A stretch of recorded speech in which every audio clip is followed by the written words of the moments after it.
Welcome to the Money Hour with host Tina Mitchell and co-host Keelan Harvey.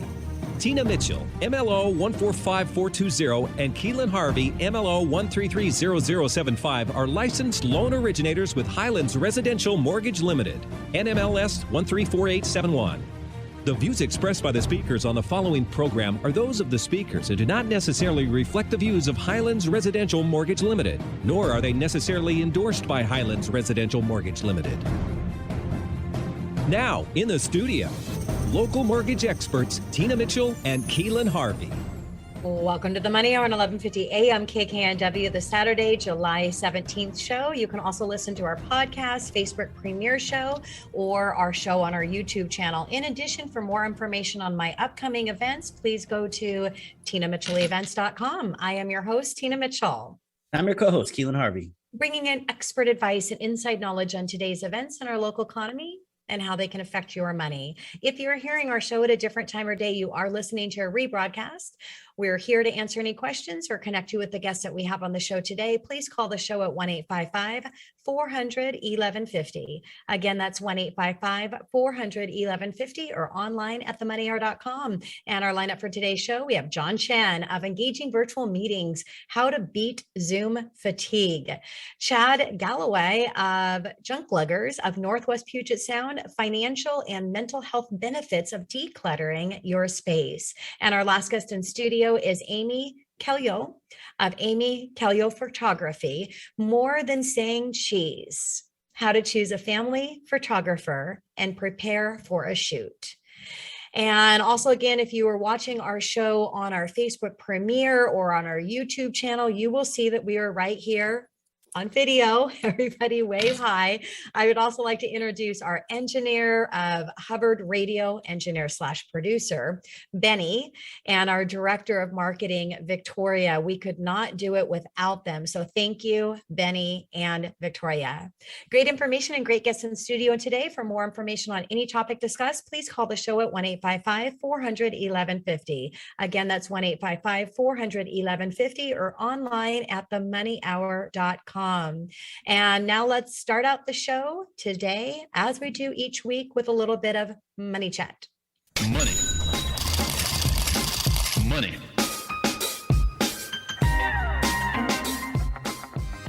What do you got for money chat today, Keelan?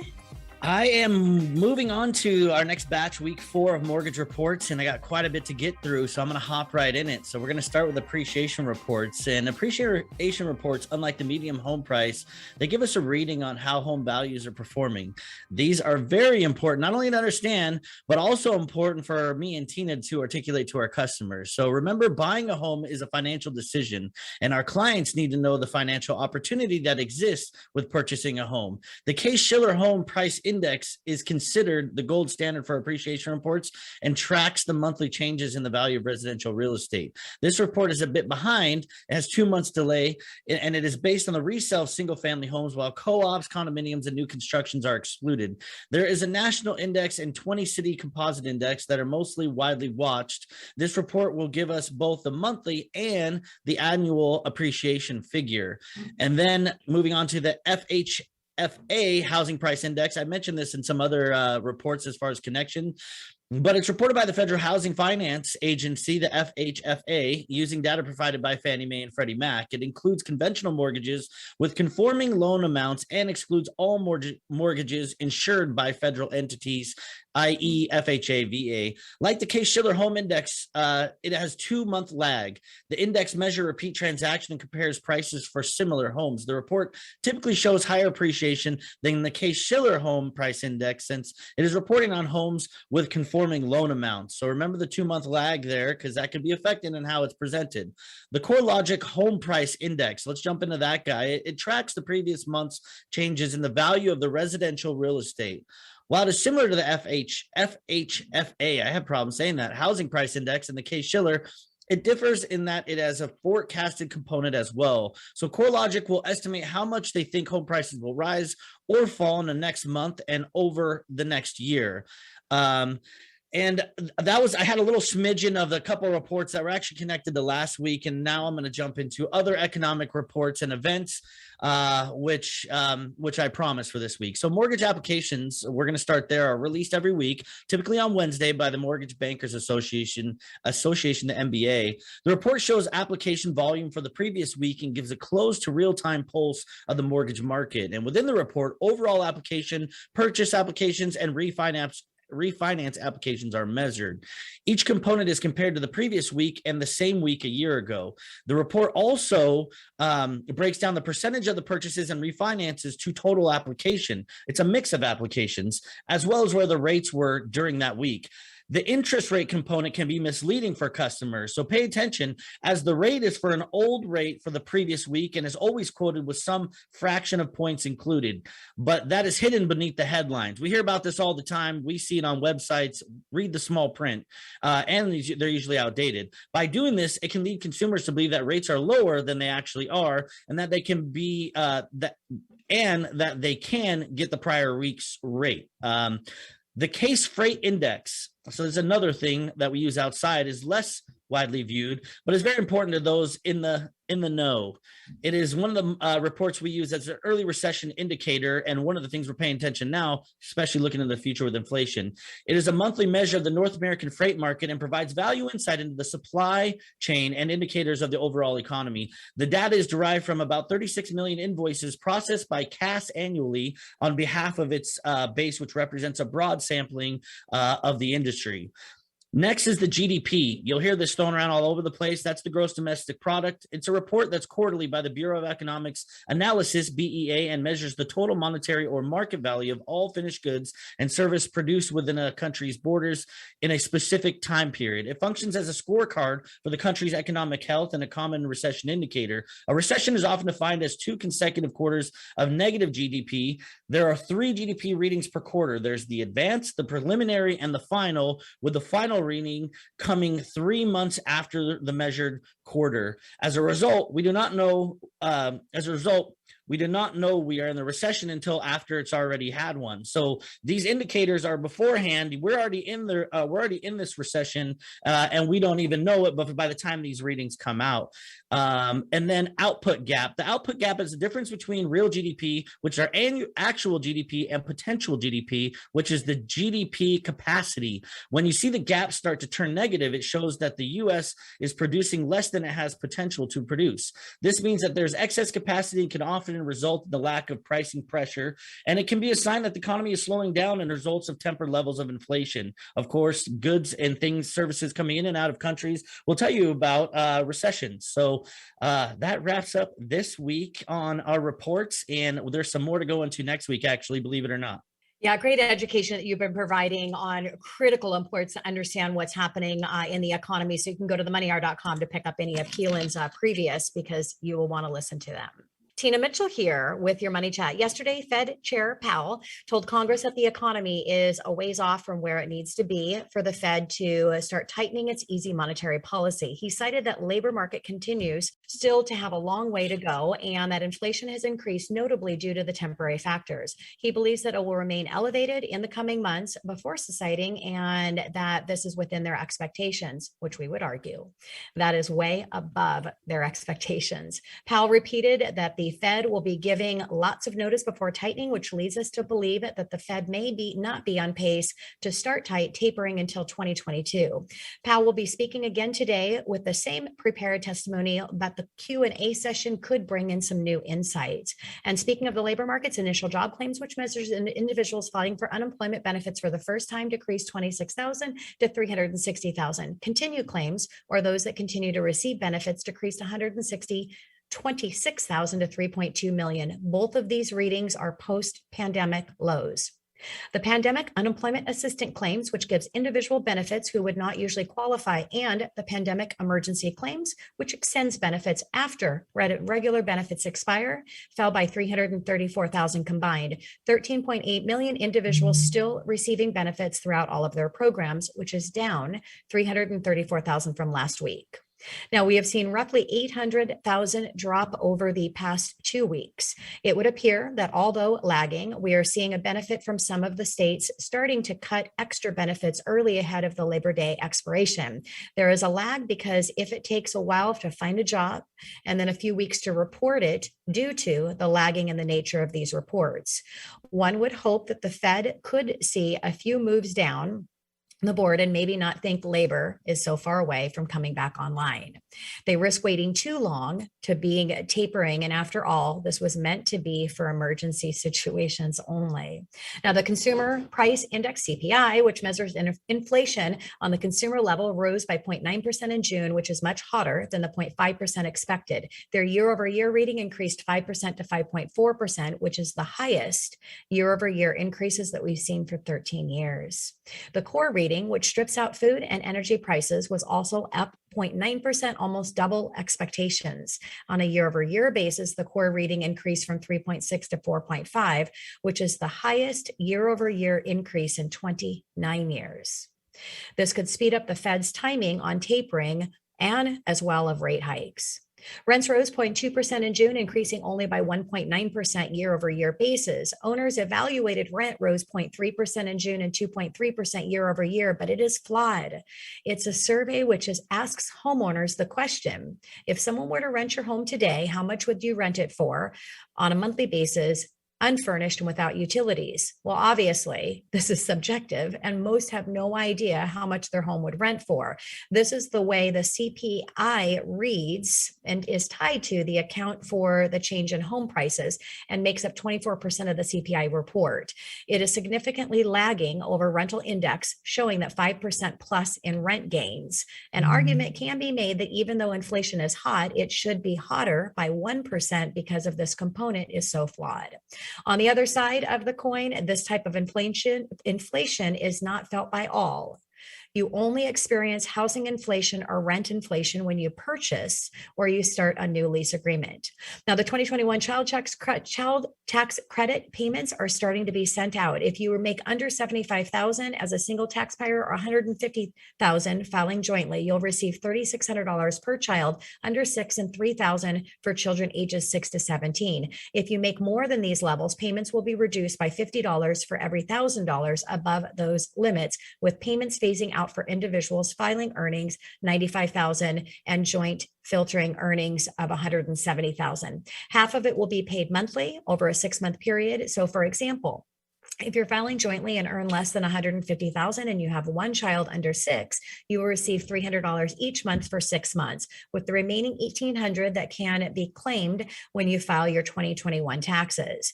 You also have the option of skipping the monthly payments and receiving the entire $36,000 at the end of the year when you file your returns. The current administration is pushing to have these payments extended for another 5 years. In the past, we have seen DraftKings and Robinhood benefits from this, as well as assets prices moving higher in general.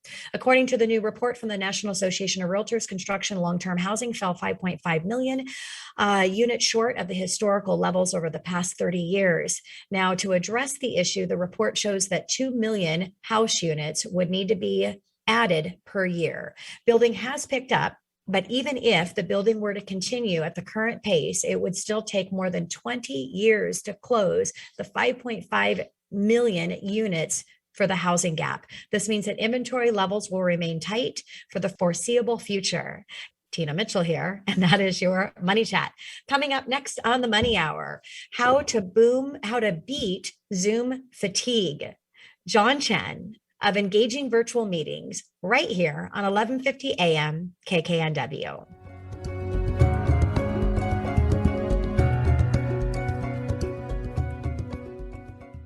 An alternative to everything else on your radio dial. Alternative Talk 1150.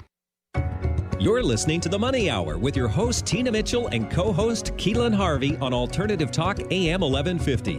Now, back to the show with local mortgage experts Tina Mitchell and Keelan Harvey.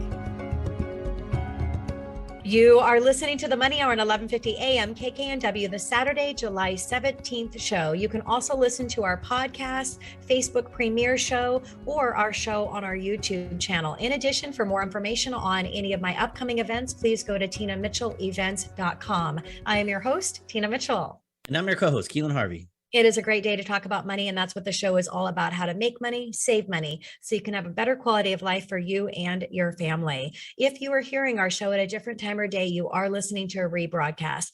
We are here to connect you with the guests that we have on the show so they can answer any questions or any future topics that you would like to hear. Please call the show at 1-855-400-1150. Again, that's 1-855-400-1150 or online at themoneyhour.com. And now in our show, very excited to have John Chen of Engaging Virtual Meetings, How to Beat Zoom Fatigue, right here on 1150 AM KKNW. John, welcome to the show. Okay, I'm just messing with you, Tina. Yeah, I knew you were. I know you so well. It's so exciting to have you here, and to our listeners here today. I have personally hired John to level up my events, my keynote, sharing my story of tragedy to triumph, just bringing me right up stage on a Zoom presence. You're going to see some really cool stuff. If you're watching our video, you're going to see some cool stuff. If you're listening to us on air, you need to go to our site and watch on video some of the things that John's going to show you today.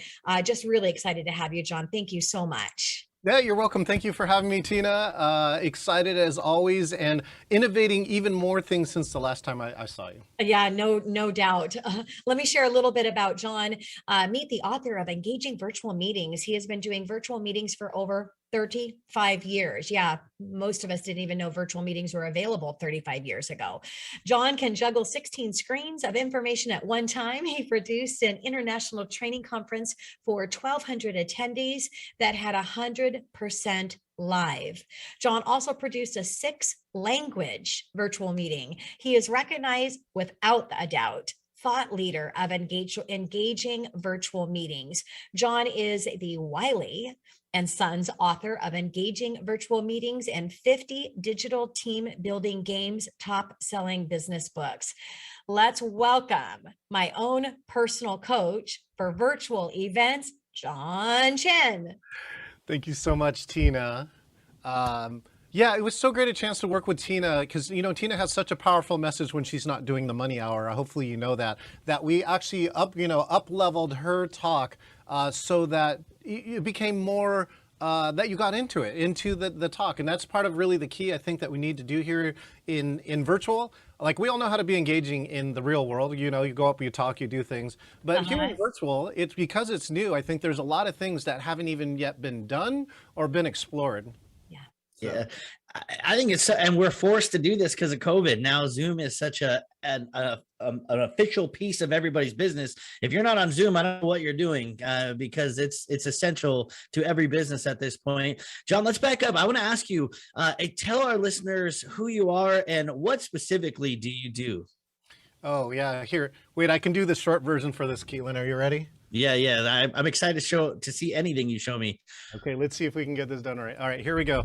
All right, so Keelan, I used to do team building, right? I actually am an FAA drone pilot, and I actually used to shoot the largest number of group videos, right, known as a droney. But of course, last year, coronavirus, right? And for me, what was my personal story with this? 15 canceled programs. I'm a small business, that's not going to really help me. But hey, Keelan, do you know what this is? Have you seen this thing? I know what a Prodigy is, but not maybe what you're referring to.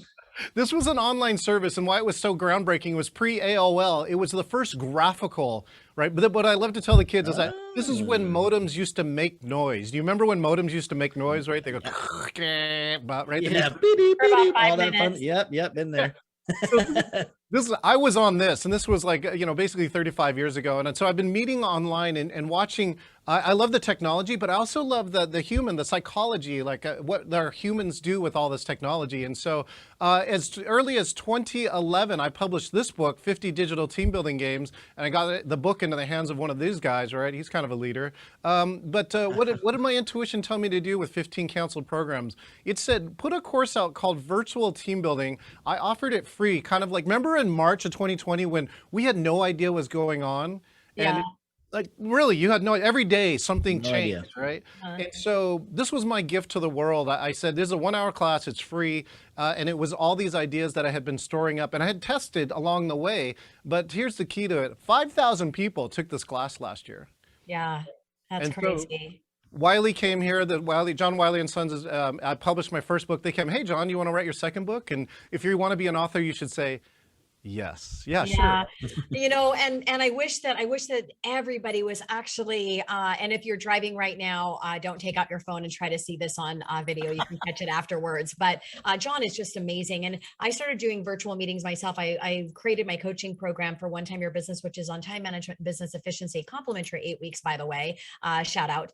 You can and I've 7 years ago, and I've been virtual since then. I was doing virtual opportunities for people to choose virtual for my mortgage business for probably maybe about a decade, however, not 35 years. So I thought I was a step up, but John's a whole nother level. So John, you are the author of Engaging Virtual Meetings. Can you share how that came about?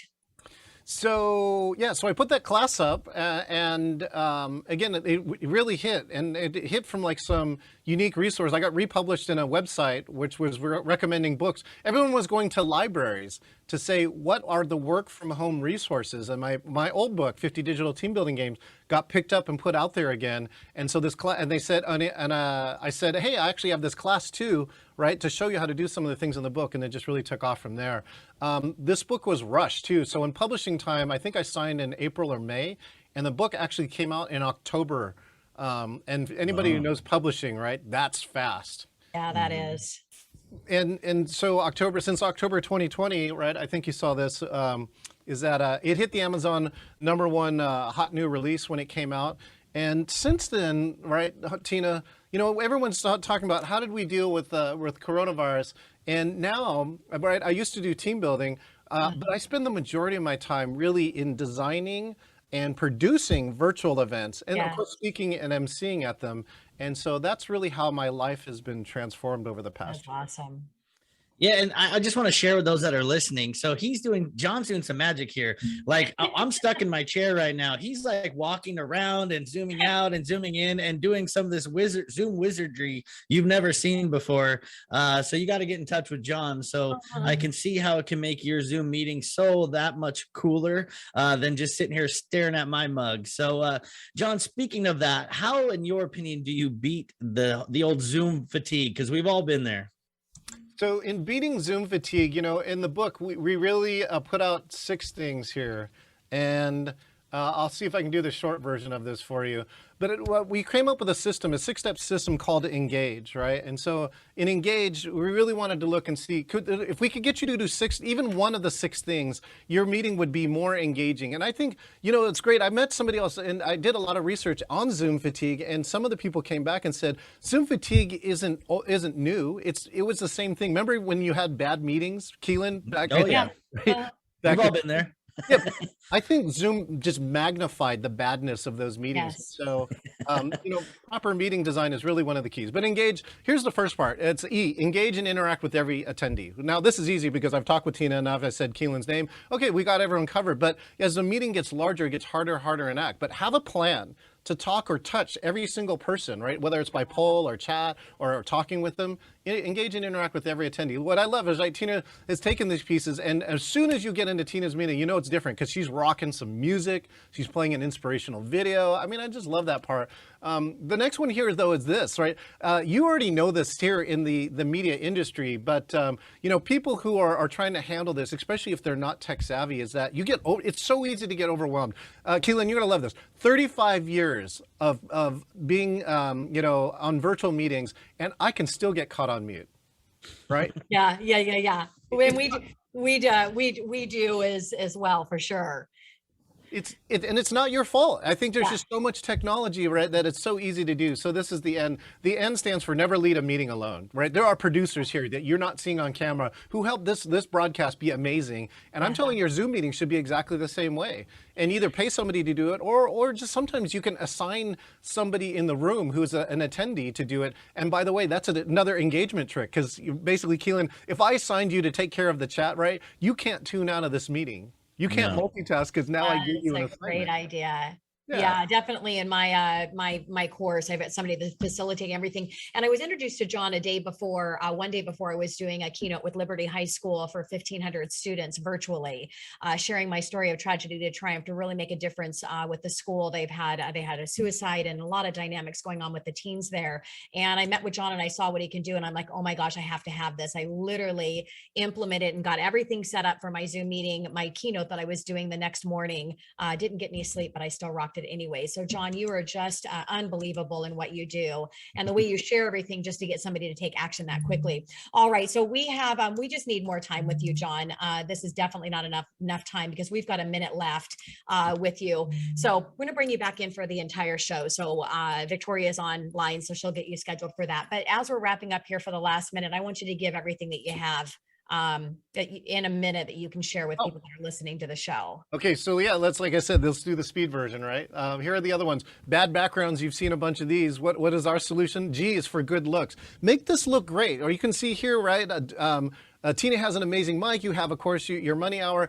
Find different ways so you can really look great as opposed to like your laundry or a blank wall or all those other things. You know, the problem is people talking over each other in Zoom. Our solution for that is air traffic control. Have systems so only one person is talking at a time. And if you're the host of the meeting, I think that's your job. Of course, working online here is very challenging, but the G in Engage stands for get productive with virtual tools. Learn how to use all the tools if Zoom is your platform or whatever. And then once you master those, then start learning some of these other cool visual tricks or whatever you have. But I think all of you have had Zoom fatigue at least once, right, Keelan? Yes. Yep. So the last piece up for this is to E. The last E is end your meeting on a high note. So within the 60 seconds that I have, I gave you 6 things just so you can figure out how to end this meeting on your high note. You implement even one of these, and I bet your virtual meeting will change.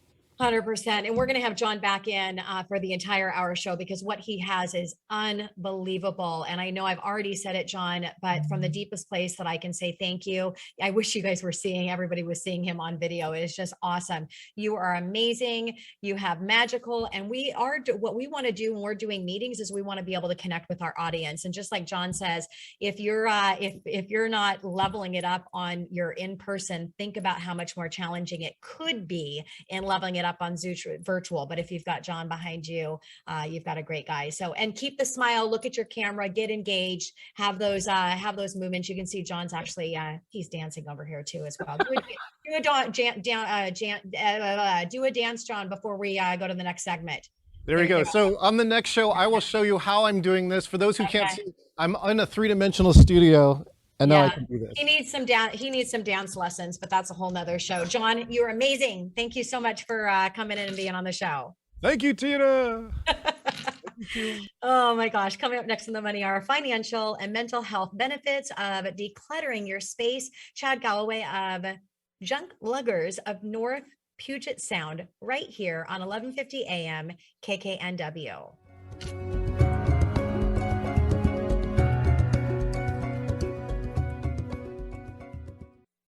So do you want to beat Zoom fatigue? Do you want to take your virtual meetings to the very next level? Do you want to learn how John Chen did some of these amazing Zoom techniques? Well, then all you have to do is click on engagingvirtualmeetings.com/conference to register for the Engaging Virtual Meetings Conference 2.0. Coming up in October, you will experience the next level of virtual meetings featuring 9 of the top virtual speakers in the world. Come learn the latest in how to take your virtual meetings to the very next level. Again, the website is engagingvirtualmeetings.com/conference for Engaging Virtual Meetings Conference 2.0. Seattle, Tacoma, Antwerp. That's right. We're streamed worldwide on our app and on the web at 1150kknw.com.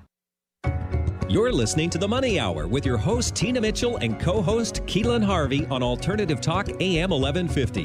Now, back to the show with local mortgage experts, Tina Mitchell and Keelan Harvey. Chad, welcome to the show for the first time. Thank you so much for joining us. Thanks for having me. Yeah, very excited to share with our listeners about you and your business. So a little bit about Chad, saving the world one lug at a time. What a great tagline. Thank you. Jugglers, they are a eco-friendly furniture and junk removal company. Since 2004, they have saved over 50 million pounds of junk from ending up in the landfills through their everyday mission of donating, recycling, and repurposing as much as possible. Now, here's what they offer: eco-friendly junk removal, estate cleanouts, garage, basement and attic cleanouts, business cleanouts, storage cleanouts, hot tub removal, piano removal, senior downsizing for hoarders, curbside pickup, e-wasting recycling, donation drop-offs, and labor-only services. Now, just ask them if they can take care of your junk, and I'm sure they can. Thank you. So let's start out with this, Chad. Of course, the money hour. So we want to know, what are the financial benefits of decluttering your space? Well, thanks for asking. I mean, first off, I don't know about you, but there are a lot of times when I'm going to find the remote batteries, and unfortunately they're not working. I lose the batteries, and so I end up at the store spending $10, and then sure enough, a few days later, I find those batteries. So by decluttering your space, you're giving yourself an opportunity to not be double buying things that you don't need. I mean, that's just important. You'll see there's a lot of storage facilities that have been popping up over the years. I wonder why. Is it possible that people are finding not enough space in their current residence and ending up spending extra money on a storage facility? Allow us to come in and assist you, and maybe downsizing, utilizing some of those things that you have in your home that another family or another person could use, and then possibly saving yourself some money on those storage facilities. You may be able to move into a smaller space. I mean, for crying out loud, if that's something that is important to you, by allowing us to come in and assist you in decluttering your home, you are saving yourself money in the end. Yeah. And so if you have something, you're going to do a garage sale and you notice that you're selling things that haven't been unpacked yet, it's still in the original packing, you know that you need to get in the habit of decluttering. And it's a great thing when you actually have decluttered and you create the habit around that clean and minimal space, then you're not going to find yourself wasting money, just as Chad has shared with us. So Chad, what are the mental health benefits of decluttering your space? Well, there's been a study that's showing that it really does create a sense of confidence. It's energizing. Now, allow us to come in and do the work for you, but it's energizing. It makes you feel good to have just a reduced amount of stuff. It reduces anxiety. I know for myself personally, when I go into a place and there's just so many things, it drives me crazy. And so for a lot of families, as they start getting older, they've accumulated these items, but don't know what to do with them. Allow us to come in and work with you to determine, hey, what makes sense for you? How can we help you minimize the things that you have? And obviously, as folks are getting a little bit older, we want to prevent trip hazards in their home or their space. And you know what? You can find lost treasures, not just something that's of value, but you know what? You can find something, that memento, that picture, that shirt that you wore in the 1980s that they called and they want it back. So a lot of those things. So I can tell you firsthand, Chad, too, with like, I won't name names, but obviously you can click a button and things show up at your door immediately. I mean, that problem is just made so much easier. And then I bought a new house in June of 2020, and Angela, my wife, is, easy to click some buttons. Next thing you know, you find yourself in a mess, and it happens slowly. And then all of a sudden you're like, we have a lot of stuff, and it is stressful. So I couldn't agree with you more on that. What are some tips for our listeners for decluttering, would you say? Well, thank you for asking that. I mean, really what we want to do is help people start small. I mean, in most cases, it could be a situation where they're just procrastinating. Maybe their work schedule or their life schedule is preventing them from really investing that time needed to do that. That's where we can step in and come in and help folks. And again, especially for our seniors, this is something that is very sensitive to our company. We really want to assist those folks when they're having to downsize into different locations and moving. So those things are really important to us in our franchise. Yeah, when you're looking at, I love you said small, because anything else, I'm a time management business efficiency coach on top of being in the mortgage industry for a quarter of a century. But the key is creating a different habit, and you have to be able to rejoice in those small successes that you're making in the process. And over time, that will have a ripple or a compound effect. And if you're going to make, have a space that you have that's whatever that space looks like. If you've got a large home, you've got a little more space. If you've got a studio apartment, you've got a lot less space. Maybe you need to get a storage unit that you're willing to pay for as you're slowing down the process. But whatever that space is, when it's full, you can't have any more. And if you have one more thing, you've got to remove one thing, so really get strategic in how you set yourself up there. So Chad, what do you see are the difficulties of decluttering? Well, where do you start? Oftentimes it's, where do you start? I don't want to get rid of this. This is really important to me. It could have sentimental value. It could be worth money. So those things are oftentimes what people find is a difficult thing to get started. But my gosh, over time, we start accumulating all of these things. And my gosh, there's families, there's people out there that probably could really use those items if you're not using them. You know what I mean? So. And a lot of it's probably in your own mind in the conversation you're having with yourself, just like anything else. If you say you can't do it, you're not going to be able to do it. So if you tell yourself that this is worth something or it has more of emotional connection than it really does, you got to just having a different conversation with yourself around your what could be considered possible junk. Exactly right. Yeah, I mean, I learned this. So Angela's grandfather passed away, unfortunately, and then I had this book of coins, and he kept them forever. And there are these pennies that were really, really old, and I thought I was a millionaire. And I went there, and they're like, "That's $5," and I was like, "Oh my gosh!" He kept them for probably like 40 years or something, and it was literally like $5. So like, really be strategic and understand what is valuable and what's not. Such a valuable point, Chad. Tell us who the Junk Luggers are. Well, so basically, we are your local small franchise, family-owned, eco-friendly junk removal company that really does pride ourselves on some very specific core values. Number one, being on time. I think time is one of the most important things that we have in our life. And when we say we're going to be there, we're going to be there. The other thing is our price assurance. For example, we come and we give a free estimate, and let's say we estimate the truck is going to be half full, and it ends up being completely full. Guess what? We're not going to charge you that difference. We're going to stand by the price that we quoted. Now, on the flip side, if we come in and we say, hey, this is going to be a full truck, and it ends up being a half truck, well, guess what? We're only going to charge you what we put in the truck. And so those things are really, really important to us in our company. Yeah, that's great, Chad. And every company, great company, has some pretty powerful core values that a lot of thought have gone around. What are the core values for you guys? Yeah.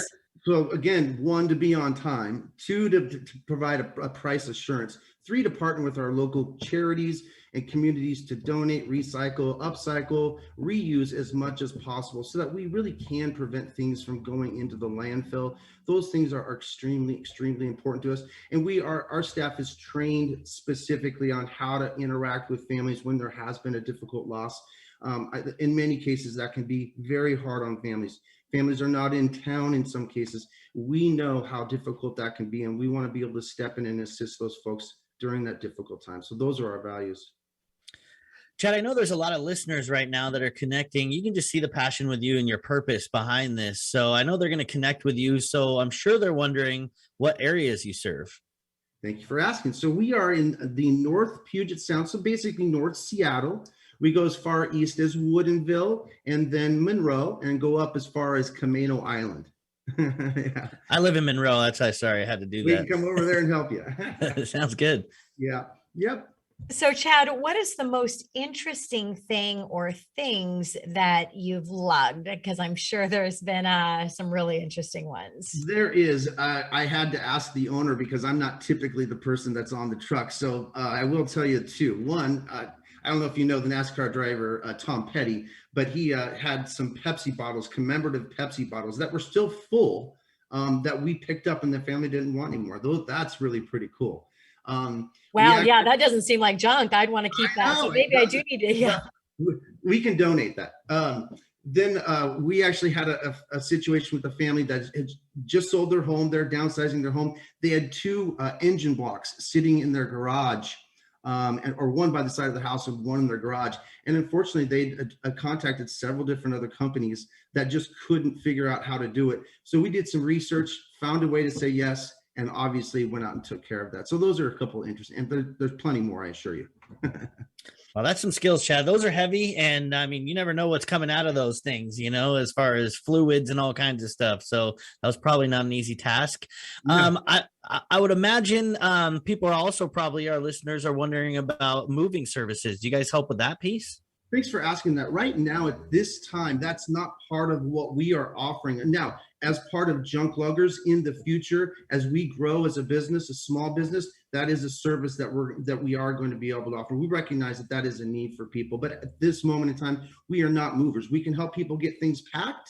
We can help them get things organized. We can help them donate, recycle the items that aren't going to be needed. But as far as physically moving them from point A to point B, that's not something we're offering at this time. Yeah, and that's a great clarification, because if you're moving and you have a lot of extra stuff, Chad, their team could come in and they can get that all organized and then get it packed for you. It's just the physical moving. So great breakdown of that, Chad.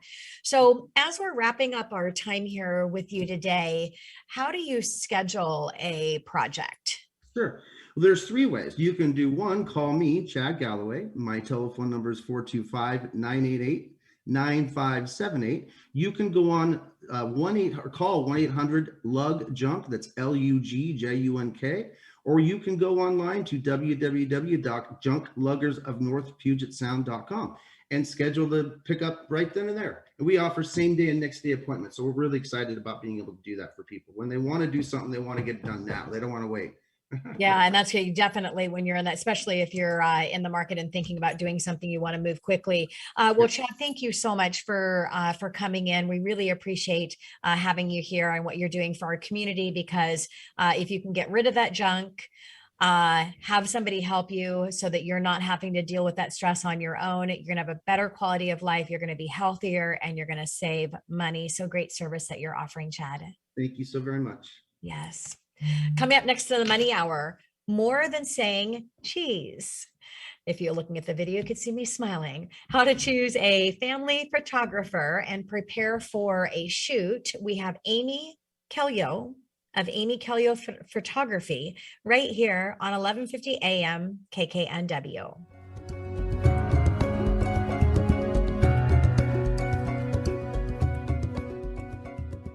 Tell your friends about Alternative Talk 1150. You're listening to The Money Hour with your host, Tina Mitchell, and co-host, Keelan Harvey on Alternative Talk AM 1150. Now, back to the show with local mortgage experts, Tina Mitchell and Keelan Harvey.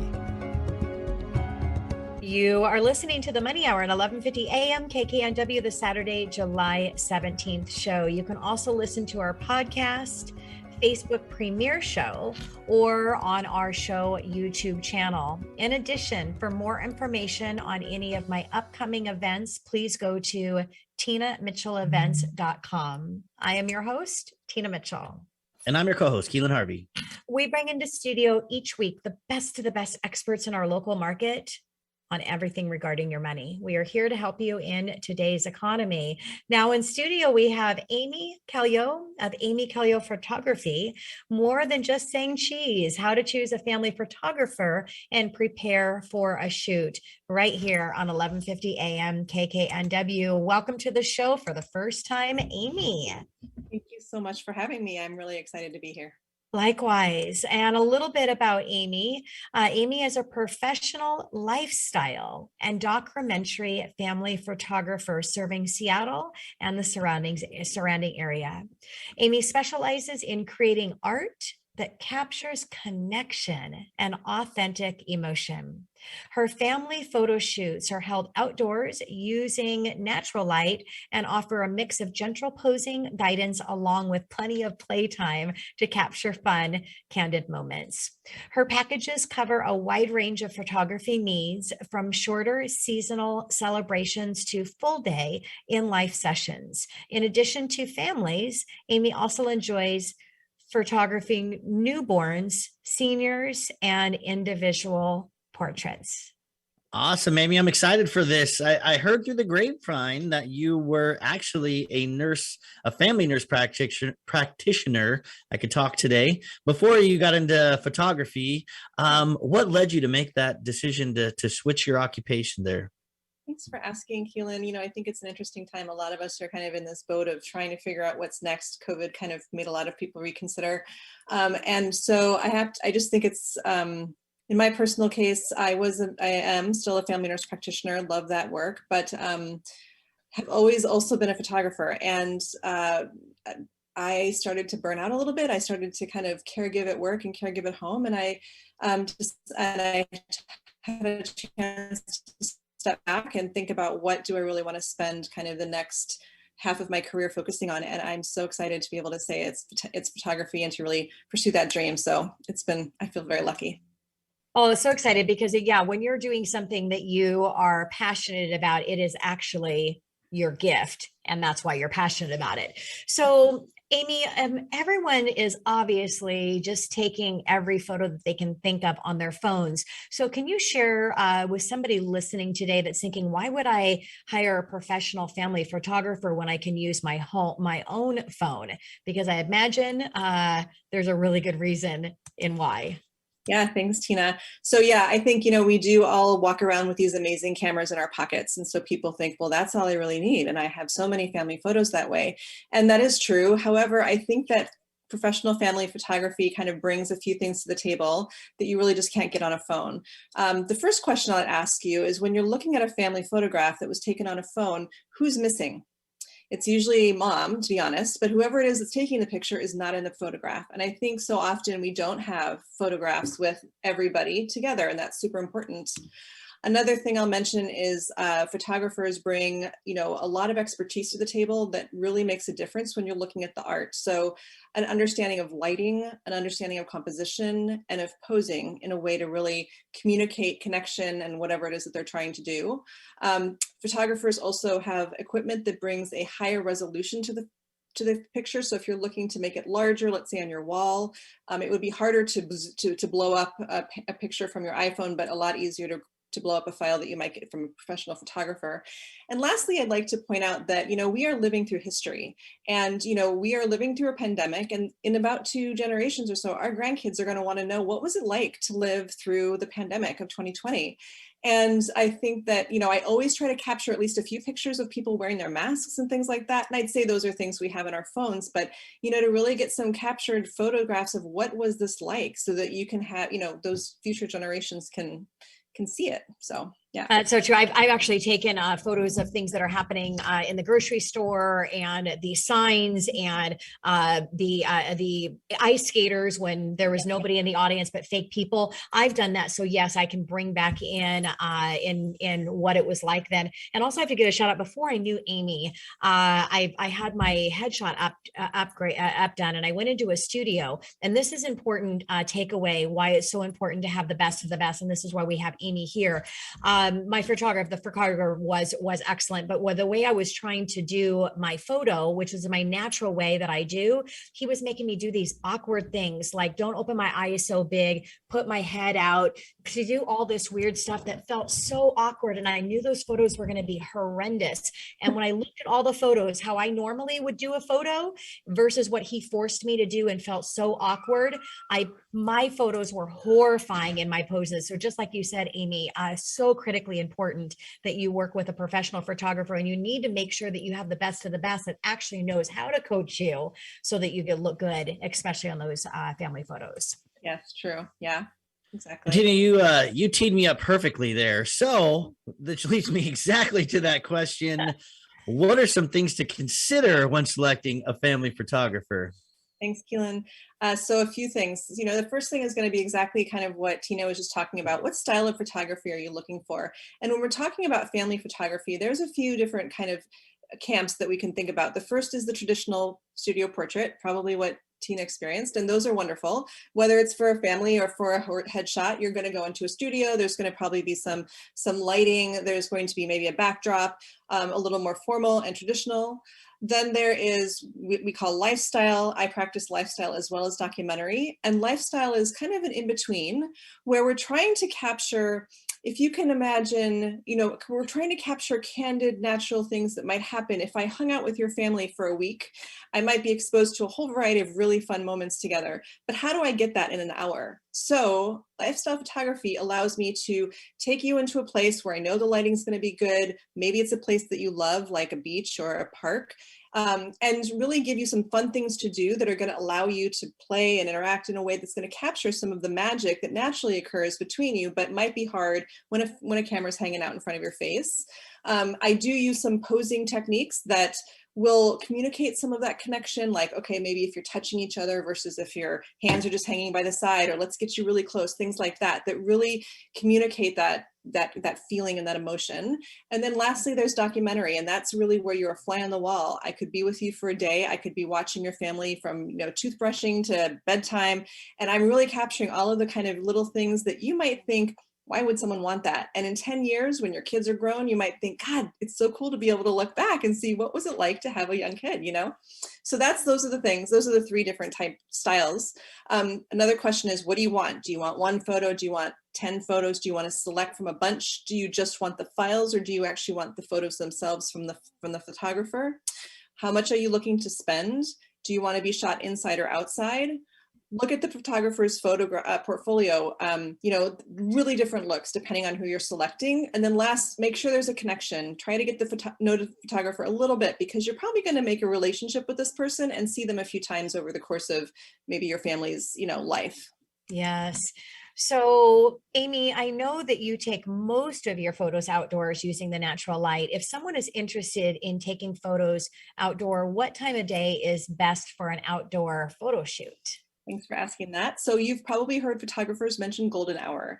Golden hour tends to happen in the hour before sunset. And the reason that we love that light so much is that the sun is low, it's casting nice long shadows, and the warm light that you see when you look out the window these days between 8 and 9 o'clock, that warm, glowy, it's just such a yummy feeling. It looks wonderful on people's, kind of going through their hair and all of that. So either early in the morning or late in the evening is when you're going to really get that beautiful light.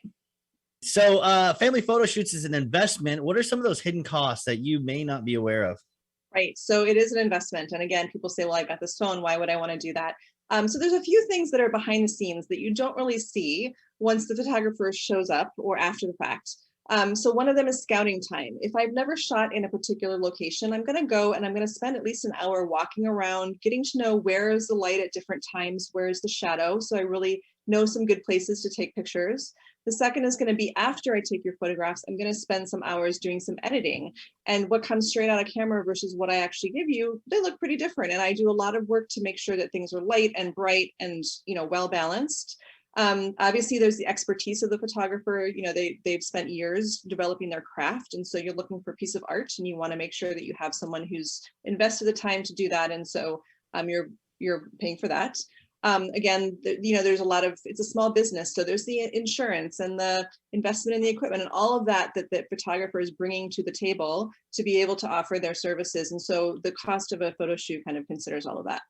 You get what you pay for. I mean, we all know that. If you want a discount, you want a discounted shop, you're going to get discounted service and results and end game. If you want to get something quality, especially when you're talking about photos of your family that's going to be around forever and generations after you, you want to make the investment for that. So Amy, some people may worry about their children. They're not going to cooperate. I'm sure Keelan, he's probably thinking, oh my gosh, this is going to be great getting the new baby and London into a photo shoot. But at a photo shoot and with the photographer, how does that work? How do they get them all together and make it come out perfect? Well, sometimes, it depends on what you define. Perfect isn't perfect. Right? You exactly. want, yeah. It's all in the, what are you talking about? Perfect. But I'll say there's a few things I always tell families. One is please make sure that your kids, especially if they're young, are well fed and rested to the extent that you can. So that might mean you have to push a nap. You might need to give a snack, especially in the summer when the sun is setting so late. We're asking kids to kind of push their bedtime sometimes.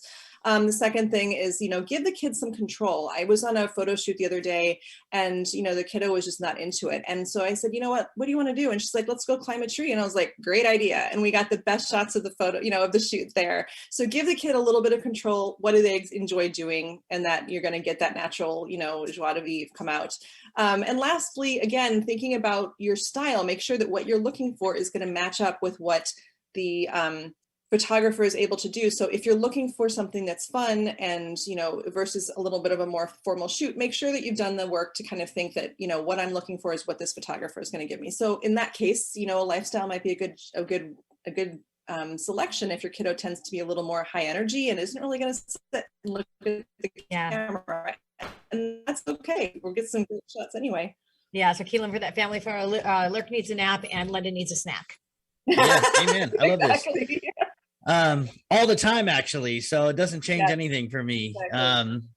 So I'm Amy, you're being so modest about this because you are an artist. Like everything you do, the one thing that you have that nobody can just go and paint a picture. Like you know everything about photography, I should say. And it's not just about taking pictures; it's about capturing something like a true artist. So that cannot be replicated, and it makes all the difference in the world.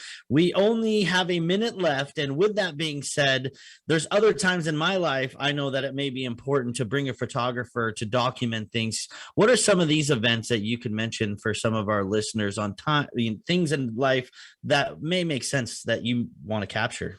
Thank you, Keelan. So just briefly, I'll mention, so some of the places where you'll also see family photographers doing work, capturing newborns, right? So a couple weeks after birth, you see a lot of maternity work being done, adventure work. If you're going to go pick some berries or pick pumpkin patch, bring a photographer along and let them photograph those moments, the fun things that you're doing together. There's some great stuff that can be captured.